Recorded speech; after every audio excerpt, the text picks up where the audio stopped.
toward the grows around 13. Northwest wind chance up to 2 miles.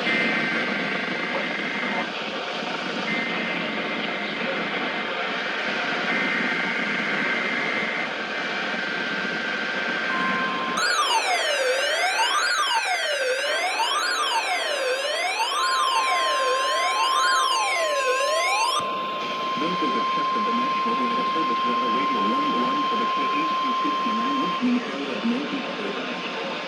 Winds of 10 kb with weather situations.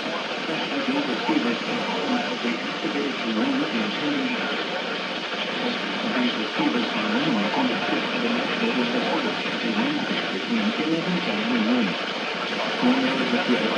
We're expecting severe weather in the area. The test will be postponed until the following day. This ends the test of the National Weather Service weather radio warning alarm.